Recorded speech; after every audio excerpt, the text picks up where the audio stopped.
Hello, fiber friends. We're back and we are into part 13 of the knitting process series where we're knitting this sweater from start to finish. We are so close to finishing. We have finished all the knitting. I have the pockets done, which was the last step that was kind of outstanding in the last episode or part or whatever. And then in this one, we are going to weave in some ends together because this is a question that I get asked a lot on my TikTok. I love seeing how other people do it too. So weaving in ends is like a necessary evil. Some people really hate it. I feel like it took me a while to really understand how to do it. I'm not going to just chat about it nonstop. I just want to show you that I've already woven in most of the ends. So I'll show you what those look like. I'm going to show you how I like to do it. There are so many ways that you can weave in ends, like so many ways, different techniques. You got to find what works for you. And remember also to be mindful when you're weaving in ends of the pattern. So this sweater is mostly stockinette stitch, which means it's knit stitches on the right side and purl stitches on the wrong side. There's not much to the complexity here. You know, most of it is either ribbing, which is a combination of knits and purls that makes sort of these vertical stripes, or stockinette. So there's not much to it, but you might want to have different ways to tie in your loose ends to weave them in and secure them for different stitch patterns. So this one's a pretty straightforward one. This, I'm using my old standard, my go-to. And really all I use is a tapestry needle, which is a blunt ended needle. You can get a whole bunch of these on Amazon as an add-in pretty quickly. Or you can get them pretty much anywhere that sells crafting supplies. Then a pair of scissors. I've got this sort of squeezy pair that I really like. They're nice and sharp. These also were from Amazon, but they came in the box with my umbrella swift, which I showed in one of the first couple videos. But you can get them. Any sharp scissors are good. I like to have small scissors for weaving in ends. So let's take a look at where we're at. This is the right side of the sweater that's been fully knit. We put this this little pocket liner and pocket top here. So again, this is supposed to be bigger in the pattern. And the mod I did was just based on the very limited amount of yarn I had left of this color. I decided that it's fine just doing like 2 rows of this pocket liner when really it's supposed to be a little bit thicker and more pronounced, but in this color. So my options were between picking a different color, which I could have done, or just making it really thin. So I just made it really thin. I think it's pretty clean. I did sew these up already, pretty straightforward. And then the pocket liner is inside, and you can see it matches the striping pattern on the outside, but all this is gonna do is tuck in like this. And then on the inside, after we block it, I'm going to use this extra thread that I have sitting here, and I'm going to seam it in. So that's going to be another extra step after finishing. I'll block it to make it nice and sit nice and flat, and then I will seam it into the inside, and then it will form a fully matching pocket that sits here. Blocking will also really help this. If you don't know what blocking is, stay tuned. That's going to be the next video. This one's going to focus on weaving in ends and that sort of finishing. So I have already finished this whole side. I've finished weaving in ends all the way, and I'm going to show you the inside of the sweater so you can see it, because that's where I do most of my sewing in. But you can see for the ends that I've already woven in, let's just go ahead and open this up. You can see a whole bunch across here like this. I leave little short strands like this, and I will clip these all the way down at the very end after I've blocked it. Because when you're blocking it, for people, if you don't know what blocking is, it's where you soak your finished knit and it really lets the stitches settle, and then you let it air dry flat. And it's a way to let the stitches kind of grow and bloom. And it is a really important finishing step for making things sit the way you want. Like you see how there's this sort of lump around this button band. I'm going to have that sitting nice and flat with blocking. It's going to relax the stitches. It's going to grow the stitches a little bit. We found that out when we blocked our swatch, which I did in, I don't know, part 2 or 3 or something like that. So when I block it, I'll give these a little bit more space to kind of settle in. Then I'll come and snip it afterwards, and I'll snip it right up against the edge. But just to show you what these kind of look like. So I've done almost all of them. I left a couple so that I could do them live on this video with you. I mean, you're not watching it live because I'm not streaming it live. There's a whole bunch because of the striping pattern. There's so many spots to weave in. So all these have been woven in down the sleeve, and this is on the bottom part of the sleeve. So sort of the most hidden part down here. All of these, I had to weave those in. So I'm going to show you these two, which are sort of at the bottom of my sleeve into my cuff. And then I'm going to show you how I would weave in this one at the cuff. And then I'm also going to show you down near the bottom. I've got these 4 that I haven't woven in all the way. And then these 2 right down at the bottom of the button band to address this sort of gap. So as I do it, I'm going to show you how I do it. But again, just remember, there are so many ways to weave in ends, and it's really personal preference along with experience. This is my technique. Take it or leave it, all you want. So I think what I'm going to do first is I'm going to show you my technique on ribbing. So this cuff, and this is the inside of the sleeve, so the wrong side. I can go out to the right side to see what any modifications or ribbing, weaving in loose ends is going to do on the outside. But what I usually do when I'm looking at something like this is I want to look at the right side, see what it looks like. I do feel like this is a little bit more open of a stitch. So on the wrong side, what I know I want to do is I see this little hole here that's pretty wide compared to the rest of the top here. So I'm going to try to cinch that in, and then what I do with ribbing is I go up one side, underneath, and down the other side. And I'll show you that in a better motion. Oh my gosh, this video is already 7 minutes and I haven't done anything. Again, this is about the knitting process, not so much the knitting, like tutorials on how to knit. So because I think this gap is a little bit big, what I'm going to do is I'm going to grab one of the stitches. I'm trying to get nice and close. Let me try to focus this. There, that's better. I'm going to grab one of the stitches. I don't want to grab the side leg. I'm going to grab the top, up top here. And I'm just going to use that to kind of pull it over here towards this stitch. And then I can keep that kind of tugged in, and that just kind of closes that hole. And on the other side, it looks great. And that's the goal. So when I'm hiding, weaving in loose ends in ribbing, what I typically do, you can see how these stitches are going on an angle like this. So it's pointing up and to the right. So I want to come at them like this. So up and to the left. So I'm going to grab one stitch up and to the left like that. And then, oops. Of course, it's really hard to grab. The second one up and to the left.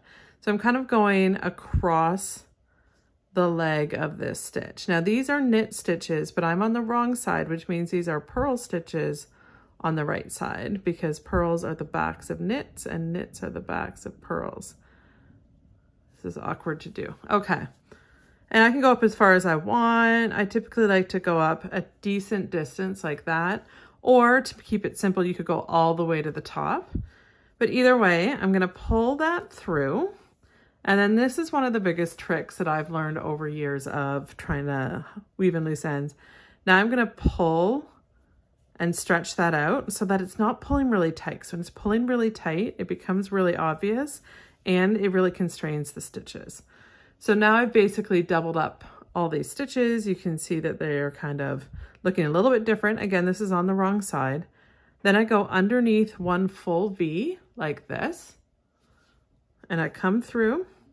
And then on the other side, I'm going to go the other way. So these are angling, these stitches are angling up into the left. So I'm going to go the other way again, because I'm kind of crossing these stitches, if that makes any sense at all. This is hard to do holding it up. I don't have great light, but again, We're low production value, hopefully high content. And there's also a thunderstorm outside. I hope you can't hear it, but I also low-key love the sound of it. Okay.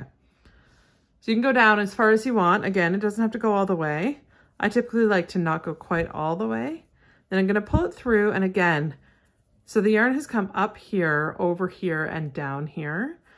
I am going to pull gently and not have that go all the way in. And then I'm going to stretch it out like this. And that makes sure that it doesn't get too tight and too constrained. And then, whoops, I simply snip closer to the edge, because again, I'm going to come back and find all these later and snip them after I block. And then, so that's what it looks like on the wrong side. And on the right side, you can't tell any difference. It's in this column here of pearls. And that's how I hide it in ribbing. The other thing I wanted to highlight down here, which is why I left these two undone, is this is where I'm switching from stockinette stitch into ribbing. So this is the wrong side of stockinette. The right side is just the knitting. But that's a spot where we might get kind of holes. And you see when I run my fingers here, it's a little bit holy in here. So I want to, again, make sure that I'm addressing those holes by doing two things. The first thing I'm doing is when I'm going to pull these, weave this end in, I'm going to make sure I pull it nice and tight before I start weaving it. And that'll just pick up some slack. And the second thing I'm going to do is I'm just going to kind of bridge these together. And again, one thing I would strongly recommend is just try things out and then look at the right side of your row or of your work and see what it looks like there. And if it looks wonky, just take it back out. I think a lot of people kind of feel pretty committed to things, and it doesn't need to be like that. So what I'm going to try here is I'm actually going to go underneath this purl bump, and then I'm going to go underneath this purl bump over here, and then I'm going to kind of cinch it just to pull that closed. I'm going to take a look over here. That looks great to me. Is this focused? I hope this is focused. Yeah, I think it's just poor lighting. Okay, and now I'm just going to weave it in like I've done every other one here, which I know I haven't shown you yet. This, again, this is my approach. And this is like the bottom of the sleeve along these sort of inside of the wrist and stuff. So again, it's not going to be a highly noticeable area anyways. But what I do on the back of stockinette stitch always is I'm going to go on an angle. I'm going to follow basically a row of purl bumps, these little bumps. So I'm going to start right beside this here. And I'm going from bottom to top, and I'm following basically an angle here. This might look really weird. It's hard to do, and keep it in frame and decide how far I'm going to go. I'm going to go about that far. So you see it's going on a kind of a 45-degree angle. I'm going to pull it through. I'm going to tug it kind of tight, but not too tight. And then I'm going to pull like this to let it relax. Now I'm going to trace along there and go one over from it. So either down here or up here. And again, I'm just going to go, instead of bottom to top through these bumps, I'm going to go top to bottom. And I'm going to work my way back. And what that does is help secure it so that it's going up here, it's turning and coming down here. I'm going to pull that through really gently. And then I usually hold this loop on the other side and pull it through. I don't want to pull this tight, because when you pull it tight, that's when things start to get really too tight. So then instead I go like this, okay? And you can see it kind of fell into there. I might give it a little tiny, tiny tug, but this is what I want. So you can see it because you're looking for it. And let me just quickly trim this little guy a little bit just to know I've done it. Then when I flip to the other side, you can't see that anywhere in these stitches. That's for sure. I can see some little decreases and stuff. These are just general stitch decreases, but you're not seeing like a line come over here and back. And that is my tried and true method of making sure that I am hiding loose ends in stockinette stitch. Okay, so this one's obviously this color, this purple color, this angst color. What I'm going to do is I'm going to go here and across. This is the one that I had here. I'm just going to come down, over, and up. So in the exact same way that I did it before. So you can go back to that if you want. But again, going sort of across the stitch, I'm going to go down. Now I don't want to do it at the same spot. Like I don't want to go over this spot that already had that other loose end. So I'm going to stop before I get to that spot. I'm going to turn it around. Now I'm going this way to the other half of that V, going up, pulling it through. Again, not all the way tight. I'm going to keep loosening it and then tugging a little bit. And that's what I want. I don't want this to ever feel tight because that's when it's going to be noticeable from the tension or also uncomfortable. So again, if we turn that back around, you still don't notice any difference between like this ridge versus this ridge versus this ridge. So that completes my sleeve. A note when you're weaving in ends around joining points. So we joined this sleeve in. It was pretty simple to do and there weren't any holes, but always check in the corners if there are holes and use, while you're weaving in your ends, use it as an opportunity to look at holes and try to pull them tight. And if you're not sure how they're going to look, try it out, flip to the right side. Let me just do that quick. I say quick, but all these end up being really long. Flip to the right side, see if you want to close them in. Like this was fine for me. Some people, oh, maybe I could have closed that a little bit more. And I still can after, I just have to weave those ends in if I do add any more yarn to close it up.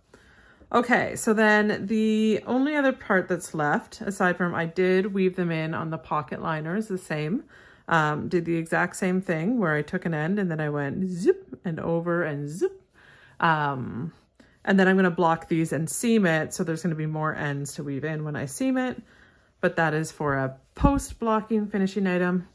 All right. And then down here, so along this hem here, I've still got 4 left to do.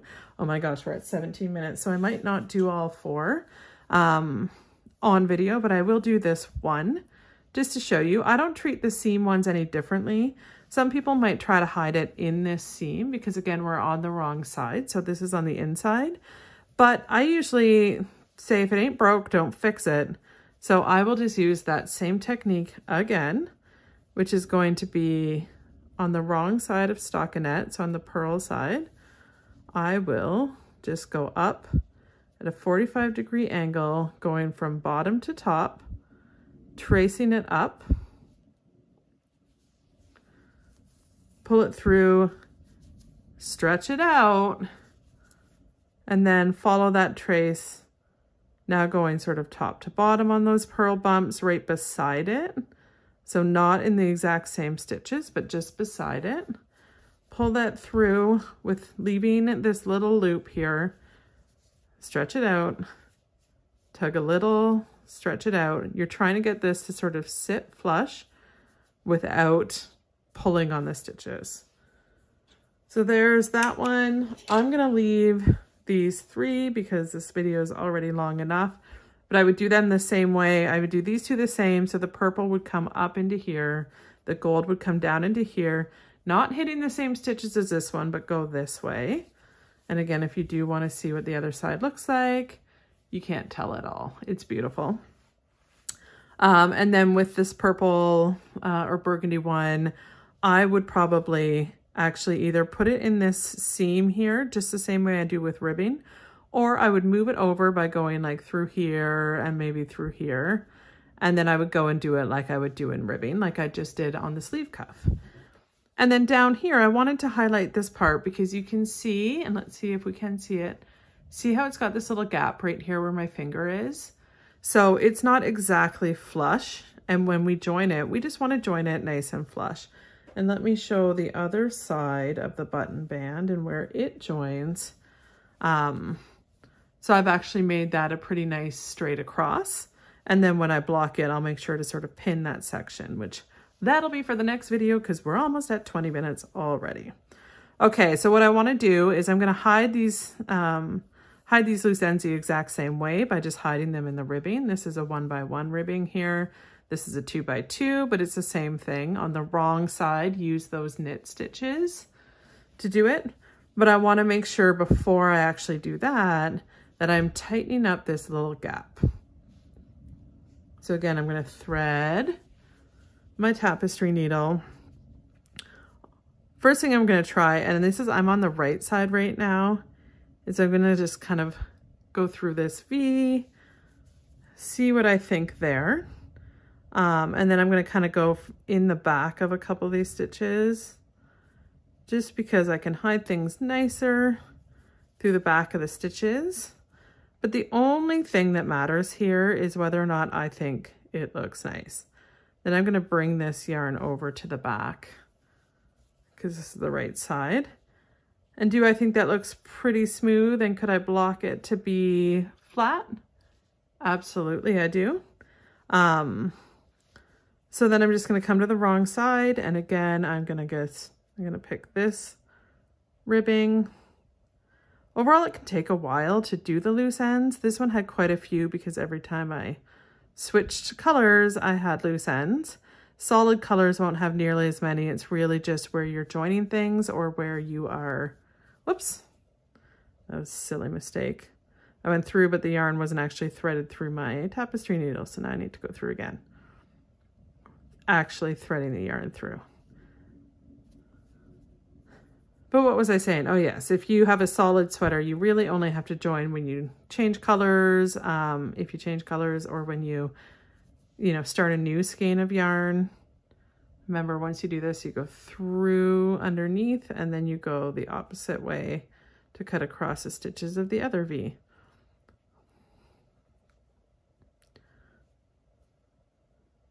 All I'm saying is you shouldn't be scared of it. You shouldn't need to worry about it. I think it becomes very daunting sometimes to people if they're not exactly sure what their technique is. So now I'm just looking at it one more time to see how straight that is. Looks pretty straight, but I'm probably just going to bring this over. And I'm going to stick on the back here, but I'm going to go through like the knot that were right there and the top of the first stitch in the other panel where I joined, just to be extra sure. That is beautiful. And then I can hide it right in this seam the same way I would hide it in ribbing. And again, anything that's on the inside, you don't have to worry as much about what would happen if the strand just kind of popped out.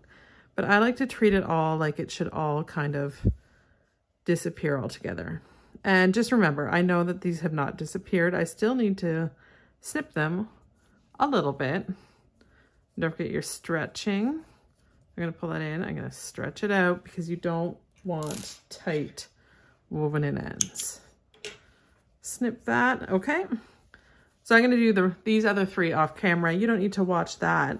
But that is the weaving in ends portion. And it's one of the main things that I get asked about how I approach it.